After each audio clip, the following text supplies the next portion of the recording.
et la vie, déclare le Seigneur Jésus-Christ. Je ne sais pas si vous comprenez l'ampleur de cette déclaration. Quelqu'un vous dit, je suis la résurrection et la vie. Vous ne comprenez pas. C'est pas possible. C'est que vous êtes voilés par le diable. Comme l'Écriture dit, le Dieu de ce siècle a aveuglé leur intelligence.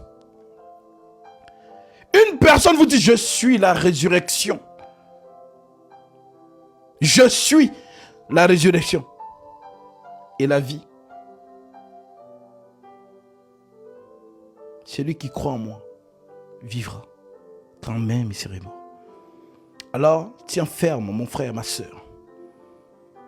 Car le souverain sacrificateur divin est venu lui-même donner son propre corps comme sacrifice pour que le sang qui coule de son corps purifie. Te purifie. Voilà pourquoi Dieu vous a parlé tantôt d'une manière, tantôt d'une autre. Mais là, on y prend garde. Une sœur m'appelle ce matin. J'étais en train de faire mon sport. Elle me dit, ah, Gatsby, ma famille est musulmane. Mais je n'ai jamais été attiré par l'islam. Mais quand j'étais encore chez mes parents, j'avais des songes de Jésus. Un jour, j'ai vu une nuée. Et de la nuée est sorti l'arc-en-ciel qui est venu vers moi. Je n'ai pas compris. J'ai encore vu une écriture sortie du ciel et venue vers moi. Et je fuyais l'écriture. Et l'écriture me suivait. Elle était rouge. Mais je n'ai pas compris. Alors j'ai dit à la sœur, ah, le Seigneur t'aime. Tu n'as pas compris la nuit? Il t'a montré Genèse. Pour que l'eau coule sur la terre, Dieu rassemble les nuées. C'est la colère, le déluge. Maintenant, de la nuée que tu vois, sort donc l'arc-en-ciel. Tu n'as pas compris? L'arc-en-ciel, c'est le signe qui suspend la colère de Dieu lorsqu'il prend la décision de tuer quelqu'un. C'est ce qu'il a dit à Noé. Lorsque j'aurai rassemblé les nuées pour faire descendre de l'eau sur la terre, l'arc apparaîtra et je me souviendrai. Alléluia! Notre Seigneur te justifie. Voilà donc pourquoi l'arc-en-ciel que tu vois, c'est le sang du Christ qui suspend la colère du juge suprême. Voilà pourquoi l'Écriture dit dans Isaïe, à cause de mon nom, je suspends ma colère. À cause de ma gloire, je me contiens envers toi pour ne pas t'exterminer. Alors, ce n'est pas un hasard si tu as croisé mon chemin. Le Seigneur veut que tu prennes ton baptême conformément à la sainte doctrine, que tu sois immergé dans le sang du Christ, en son nom, pour le pardon de tes péchés, et que tu fuis la colère à venir.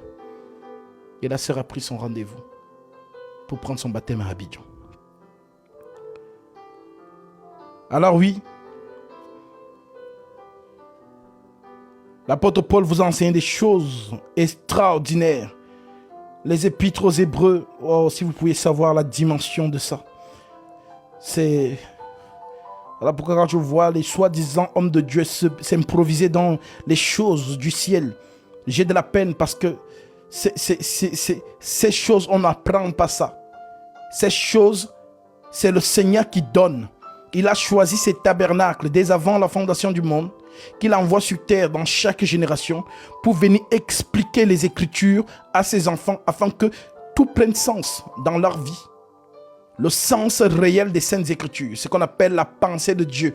Comme Paul pouvait le dire, nous avons la pensée de Christ, la pensée cachée derrière chaque Écriture.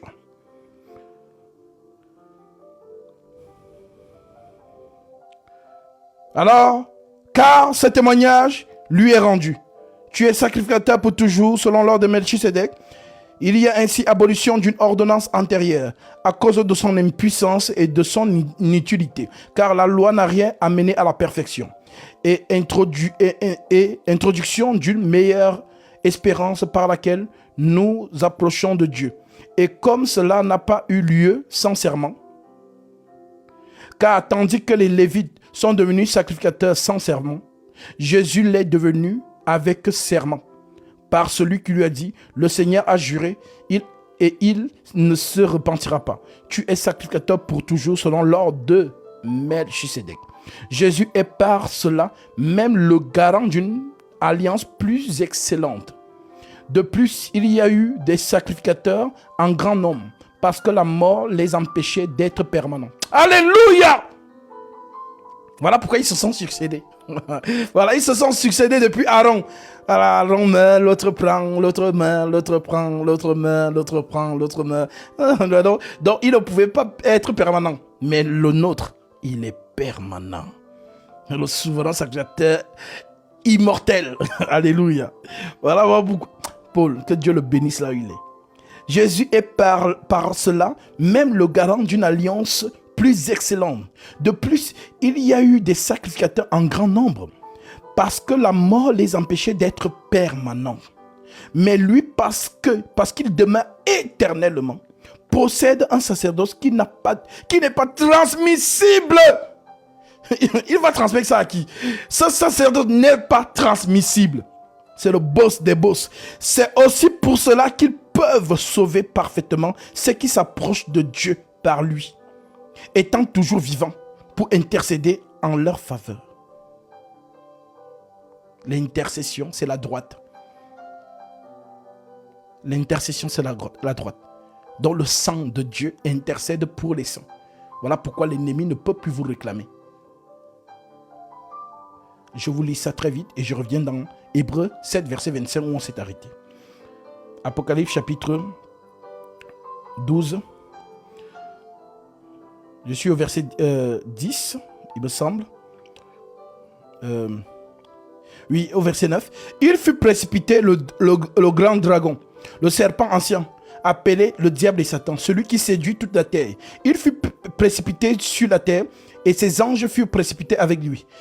Et j'entendis dans le ciel une voix forte qui disait, maintenant le salut est arrivé et la puissance et le règne de notre Dieu et l'autorité de son Christ, car il a été précipité l'accusateur de nos frères, celui qui les accusait devant notre Dieu jour et nuit.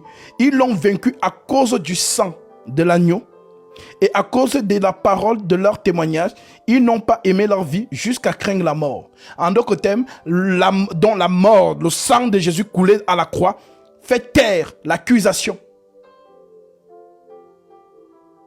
Il y a un qui accuse, l'autre qui intercède.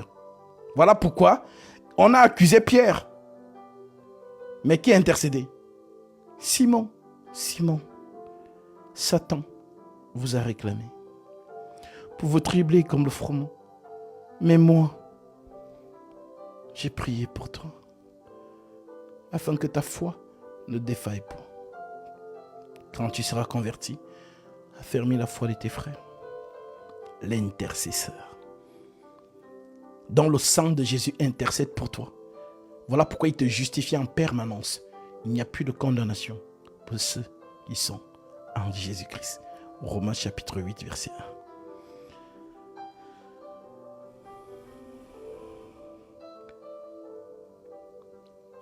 C'est aussi pour cela qu'il peut sauver parfaitement ceux qui s'approchent de Dieu par lui, étant toujours vivants pour intercéder en leur faveur.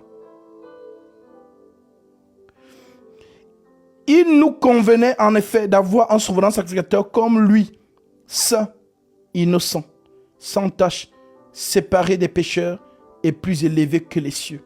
Plus élevé que les cieux. Ah, vraiment. Si vous ne comprenez pas, je ne sais pas comment vous faites pour ne pas comprendre ces choses. Qui n'a pas besoin, comme les souverains sacrificateurs, d'offrir chaque jour des sacrifices. Alors ça, c'est pour les gens. Ils pêchent, dès qu'ils pêchent aujourd'hui, Dieu lui enlève. Dès qu'il se répand, Dieu lui remet. Il pêche encore, Dieu lui enlève le Saint-Esprit. Dès qu'il demande pardon, Dieu lui remet. Il pêche encore, Dieu lui enlève le Saint-Esprit. Dès qu'il demande pardon, Dieu lui remet. Et je ne sais pas c'est quel Dieu ça. Voilà, notre Dieu, c'est un seul sacrifice, un seul pardon éternel. Le pardon par excellence. Combien de fois devrais-je pardonner mon frère lorsqu'il péchera contre moi? Je ne te dis pas 7 fois, mais 77 fois 7 fois. En d'autres termes, le pardon infini, on ne compte pas. Donc toi, on n'est que ce qu'on reçoit. Si tu es mal enseigné, tu es l'enseignement que tu as entendu. Si tu es bien enseigné, tu es puissant, car le Fils a franchi. Lorsque le Fils vous affranchira, alors vous serez réellement libre. Le faux enseignement, c'est une chaîne dans ta conscience. Et il n'y a pas de couteau qui peut entrer là-bas pour couper la chaîne. La seule chose qui part là-bas, c'est l'épée de la justice. Elle est plus tranchante qu'une épée quelconque à deux tranchants.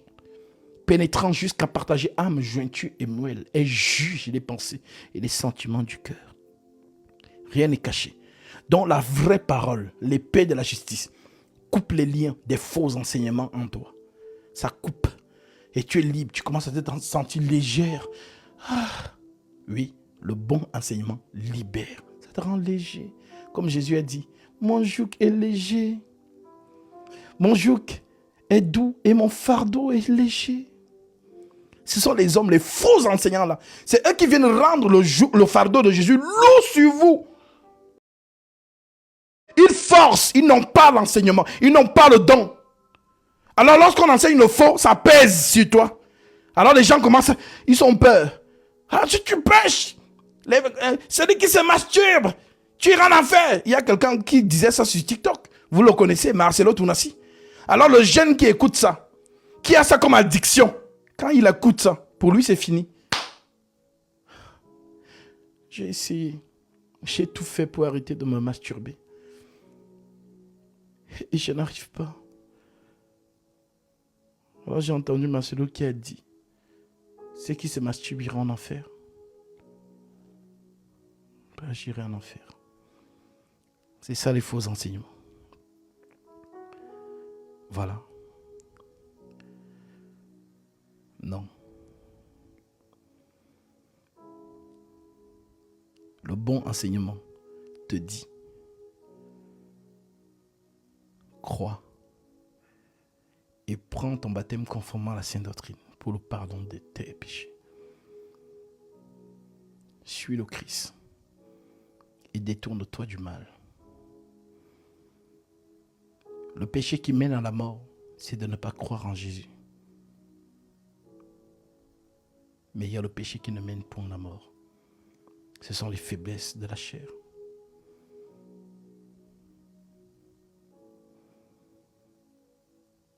Alors l'ennemi prêche par ces hommes pour vous culpabiliser. 1 Jean chapitre 5 verset 16. Si quelqu'un voit son frère commettre un péché qui ne mène point à la mort, qu'il prie et Dieu donnera la vie à ce frère. Il la donnera à tous ceux qui commettent un péché qui ne mène point à la mort. Il y a un péché qui mène à la mort. Ce n'est pas pour ce péché que je dis de prier. Et le péché qui mène à la mort, c'est Jean 8, 24. C'est pourquoi je vous ai dit, vous mourrez dans vos péchés si vous ne croyez pas ce que je suis. Vous avez cru ce qu'il est, le seul vrai Dieu tout-puissant manifesté en chair, pour le salut de quiconque croit, le mystère de la piété. Et c'est conformément à cela que vous avez pris votre baptême pour le pardon de vos péchés. Alors, tout au long de cette vocation, il va vous parfaire par sa parole. Car l'apôtre Paul déclare, je crois que celui qui a commencé cette bonne œuvre en vous la rendra parfaite pour le jour du Seigneur. Ce n'est pas l'homme qui parfait un autre. C'est l'Esprit Saint qui nous façonne pour que nous atteignions la stature parfaite de Christ lui-même. Alors, plus tu écoutes des enseignements, plus tu es touché, ça te dépouille, ça te dépouille, ça te dépouille. Mais si tu cherches à forcer de toi-même, tu vas voir que tu prends des résolutions, après tu ne les tiens pas.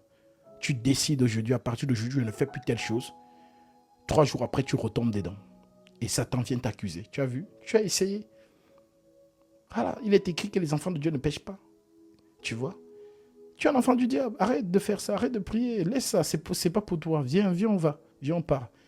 Et comme vous n'arrivez pas, bah vous allez partir. Voilà comment Satan récupère beaucoup d'âmes. D'où pourquoi le Seigneur a annoncé que le Saint-Esprit, lorsqu'il viendra, il enseignera sur le péché. Quand le Consolateur sera venu, il convaincra le monde en ce qui concerne le péché, la justice et le jugement. Le péché. Mais quand le consolateur sera venu, l'esprit de vérité, il vous conduira dans toute la vérité. Alors oui. D'abord,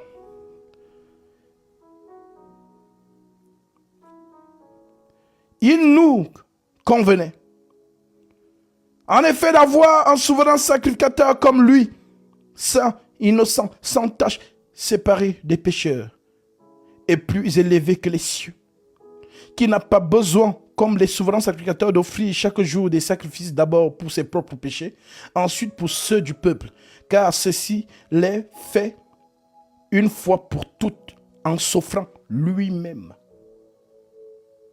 En effet, la loi établit souverain sacrificateur des hommes sujets à la faiblesse, mais la parole du serment qui a été faite après la loi établit le Fils qui est parfait pour l'éternité. Alléluia. Alors si vous avez compris ça, la passation de pouvoir s'est donc réalisée dans Matthieu chapitre 26 où nous étions au verset 62. L'Écriture dit: le souverain sacrificateur, dont celui de la loi, remplaçant et descendant, dont le dernier. Alléluia. Alors, côté, le dernier, vous imaginez depuis Aaron, tous ceux qui ont remplacé Aaron dans le service, jusqu'à celui-ci qui voit donc face à face Melchisédek, le souverain sacrificateur se leva et lui dit: ne réponds-tu rien? Qu'est-ce que ces hommes déposent contre toi? Jésus garda le silence. Et le souverain sacrificateur, prenant la parole, lui dit: je t'adjure par le Dieu vivant de nous dire si tu es le Christ. Nous avons lu Hébreux 7. Le Christ, c'est qui? C'est Melchisédek, le Fils de Dieu. Jésus lui répondit: tu l'as dit. De plus, je vous le déclare, vous verrez désormais le Fils de l'homme assis à la droite de la puissance de Dieu et venant sur les nuées du ciel. Alors le souverain sacrificateur déchira ses vêtements, disant: il a blasphémé. C'est là où il y a eu la passation de pouvoir. Parce que la loi du Lévitique dit qu'un sacrificateur qui a l'onction ne doit pas déchirer ses vêtements. Sinon, il met fin à son sacerdoce.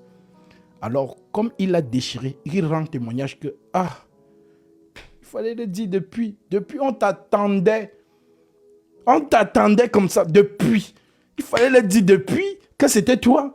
Comme ça, je peux aller, je peux rentrer dans le peuple. Je peux repartir dans le peuple comme un homme vraiment désengagé maintenant des choses que Dieu nous a demandé de faire pour le peuple. Donc, comme tu es là toi-même, alors vas-y, fais le sacrifice plus excellent. Voilà donc pourquoi il déchire le vêtement. Je vous lis cette écriture, parce que certains vont me dire, mais c'est écrit où dans la loi? Je prends cette écriture.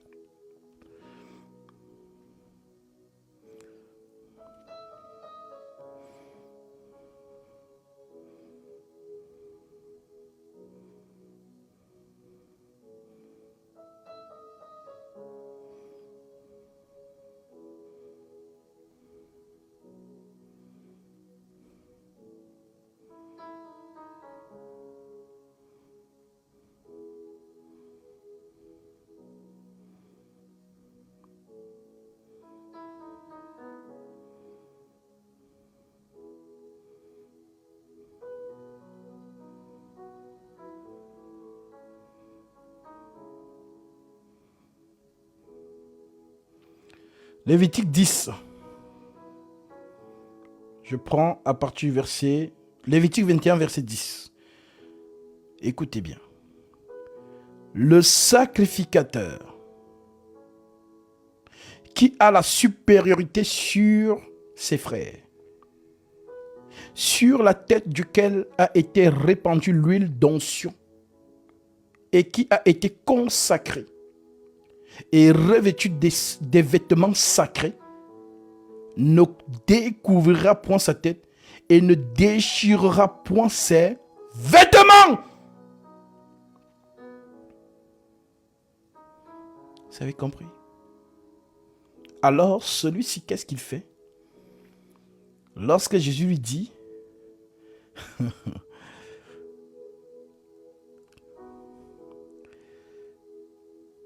Le souverain sacrificateur se leva et lui dit, ne réponds-tu rien? Qu'est-ce que ces hommes déposent contre toi? Jésus garda le silence et le souverain sacrificateur prenant la parole lui dit, je t'adjure par le Dieu vivant de nous dire si tu es le Christ, le Fils de Dieu. Jésus lui répondit, tu l'as dit. De plus, je vous le déclare, vous verrez désormais le Fils de l'homme assis à la droite de la puissance de Dieu et venant sur les nuées du ciel. Alors le souverain sacrificateur déchira ses vêtements. Est-ce que vous comprenez pourquoi il a déchiré? Les choses qu'il a entendues que Jésus a déclarées là. Il a compris. Voilà pourquoi il appelle ça blasphème. Il a compris le sens des mots. Il a compris que Jésus lui a dit, je suis le Dieu Tout-Puissant. Je suis Melchisédek. Alors, qu'est-ce qu'il fait? Il déchire. C'est bon. Grand boss prend les fonctions. Et c'est de là que Jésus maintenant va à la croix pour donner le sacrifice qui pardonne les péchés.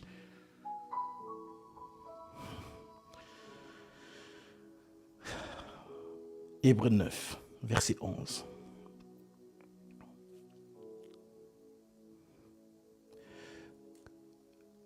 Que Dieu te bénisse, ma sœur, pour ton offrande. Tu as été touché par la parole et le Seigneur met dans ton cœur de faire cette offrande pour prendre ta bénédiction. Alors, conformément à la parole du Christ, Galates 6, 6 à 7, que celui à qui l'on enseigne la parole fasse part de tous ses biens celui qui l'enseigne. Ne vous y trompez pas, on ne se mord pas de Dieu. Ce qu'on aura semé, le moissonnera aussi. Corrélé à Matthieu 10, le Seigneur déclare, l'ouvrier mérite sa nourriture. En entrant dans la maison, saluez-la. Si la maison en est digne, que votre Père vienne sur elle. Et si la maison n'en est pas digne, que votre Père retourne avec vous. Tu en es digne, car ce que tu as donné, je vais manger. Comme les 3 hommes ont mangé chez Abraham et la bénédiction est entrée dans sa demeure. Alors que par cette offrande, le Seigneur t'accorde ce que ton cœur désire. Lui qui connaît tes prières et tes doléances et qui déverse en toi ses dons spirituels. Au nom de Jésus-Christ, ma sœur, sois abondamment béni. Shalom. Hébreux 9, verset 1.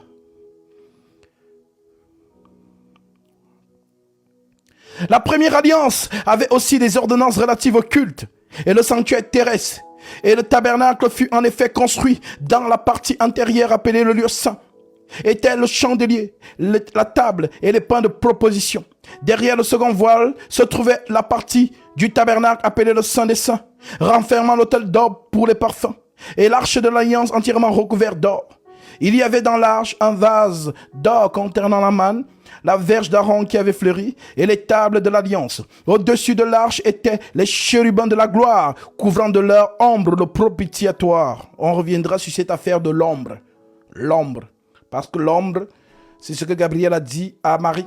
La puissance du Très-Haut te couvrira de son ombre. Ce sont les chérubins. C'est Dieu lui-même.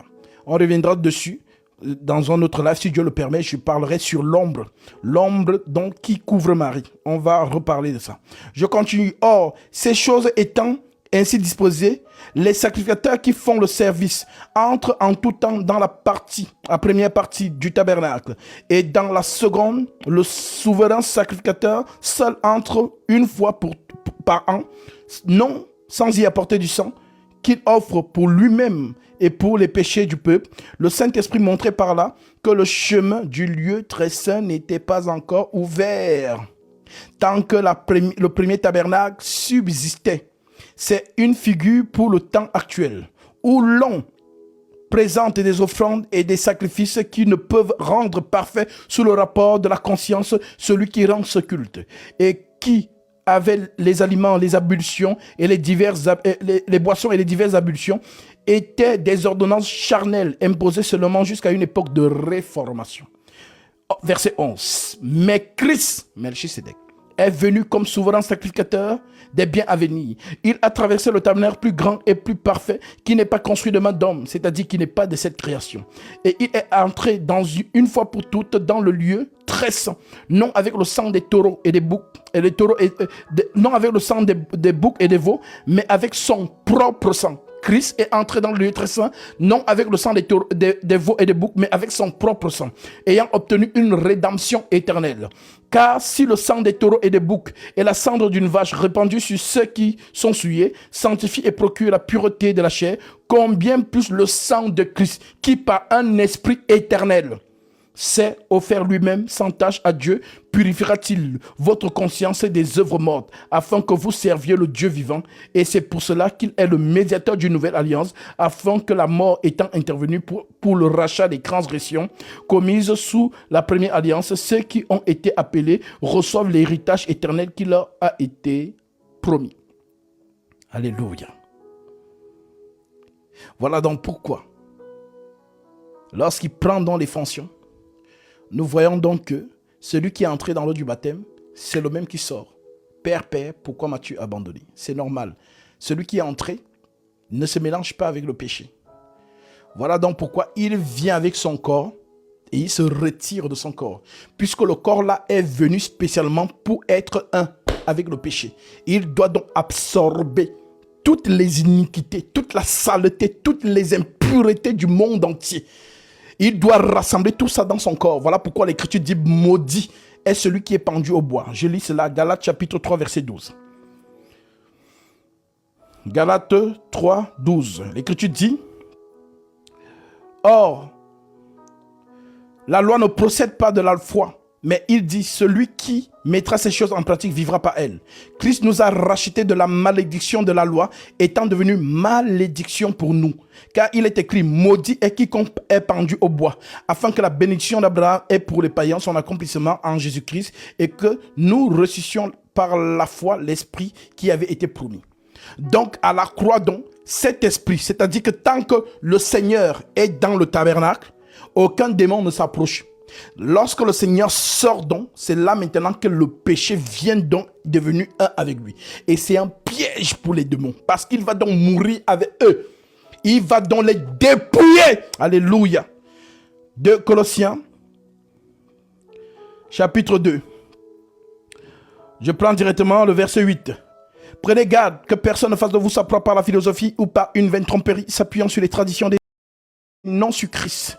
Car en lui habite corporellement toute la plénitude de la divinité. Vous avez tout pleinement en lui qui est le chef de toute domination et de toute autorité. C'est en lui que vous avez été circoncis d'une circoncision que la main n'a pas faite, mais de la circoncision de Christ qui consiste dans le dépouillement du corps de la chair, ayant été enseveli avec lui par le baptême. Vous êtes aussi ressuscité avec lui par la foi en la puissance de Dieu qui l'a ressuscité des morts. Vous qui étiez morts par vos offenses et par l'incirconcision de votre chair, il vous a rendu à la vie avec lui en nous faisant grâce pour toutes nos offenses.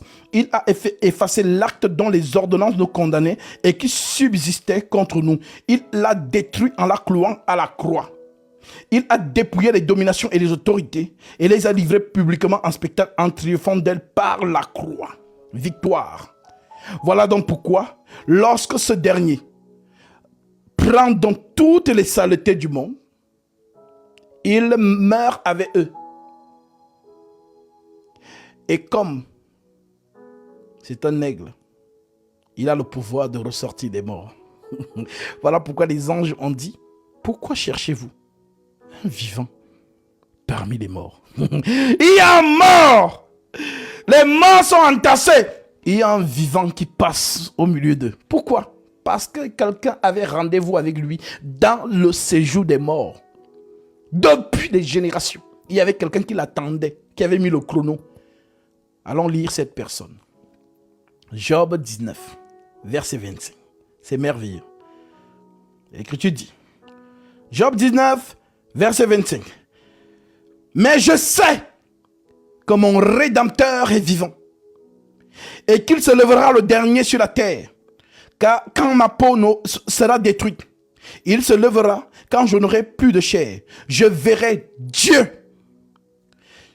Je le verrai et il me sera favorable. Mes yeux le verront et non ceux d'un autre. Mon âme languit d'attente au-dedans de moi. Voilà donc pourquoi, lorsqu'il entre dans le séjour des morts, c'est pour réveiller les saints. Et ce sont ces saints-là, qu'on vous dit, lorsqu'il était dans la croix, on dit quoi? Lisons cela, c'est beau. Alléluia. Roi des rois, le Seigneur Jésus-Christ.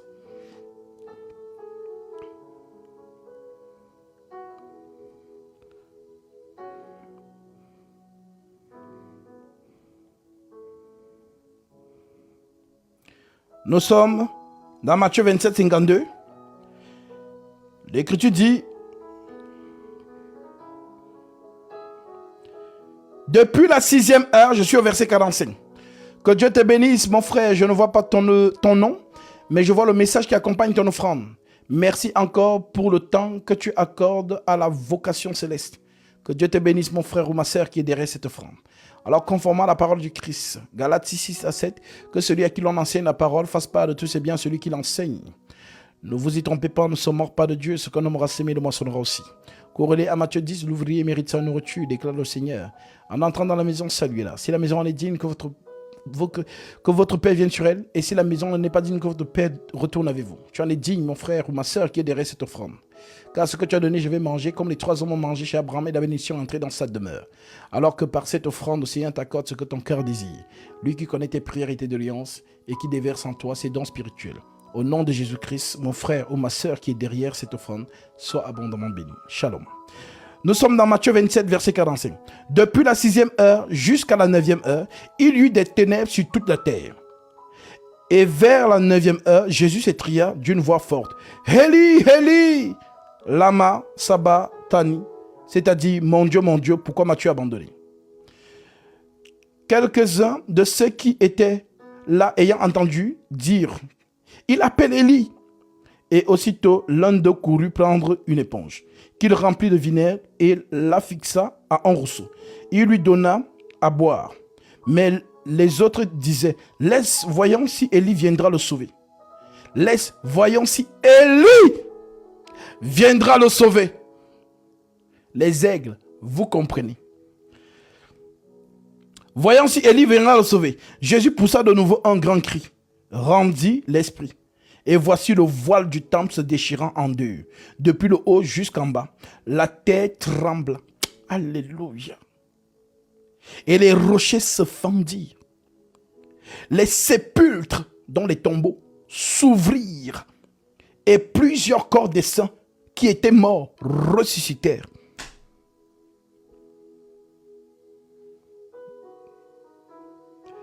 Selon vous, qu'est-ce qui s'est passé? C'est la prophétie de Job. Il entre dans le séjour des morts.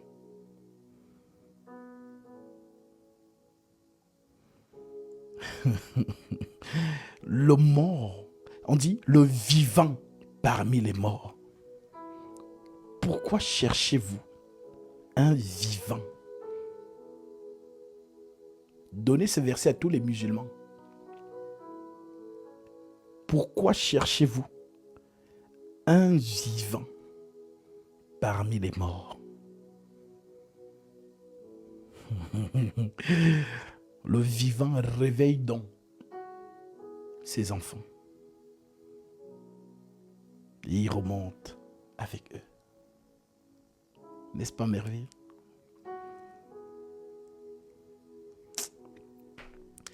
Gloire soit rendue à notre Seigneur Jésus-Christ.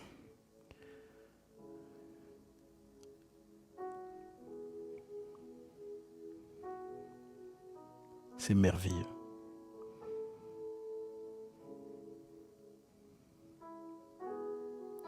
Et je termine par cette écriture.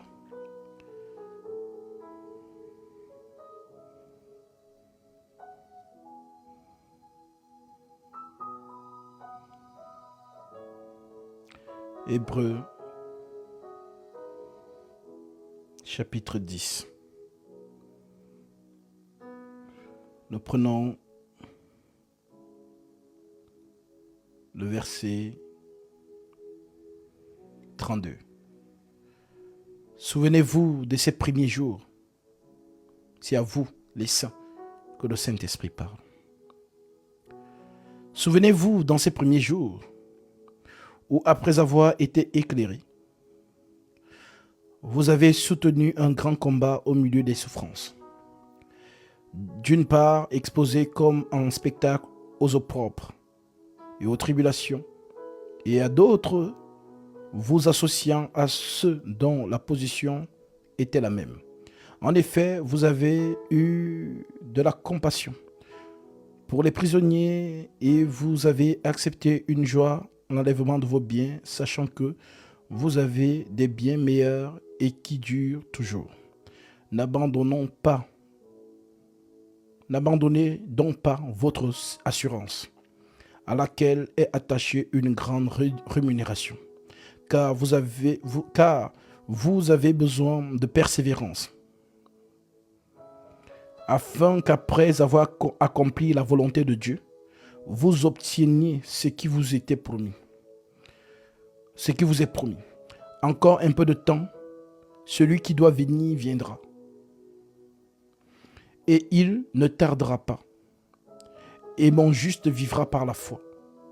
Mais s'il se retire, mon âme ne prend pas plaisir en lui. Nous ne sommes pas de ceux qui se retirent pour se perdre, mais de ceux qui ont la foi pour sauver leurs âmes. Que la paix du Christ repose sur vous. J'espère vraiment que le Seigneur a parlé à vos esprits encore aujourd'hui. J'espère que ta connaissance a augmenté sur la précision concernant le mécanisme par lequel tu as été sauvé. Je profite pour annoncer ma venue du côté de la Côte d'Ivoire pour le baptême de nos frères du Burkina Faso. Et ceux qui sont aussi à Abidjan profiteront pour prendre leur baptême. Donc si vous êtes du côté de la Côte d'Ivoire ou des pays aux alentours, n'hésitez pas à venir prendre votre baptême conformément à la Sainte Doctrine. Soyez fortifiés tout au long de cette vocation. Et que la paix du Christ repose sur vous.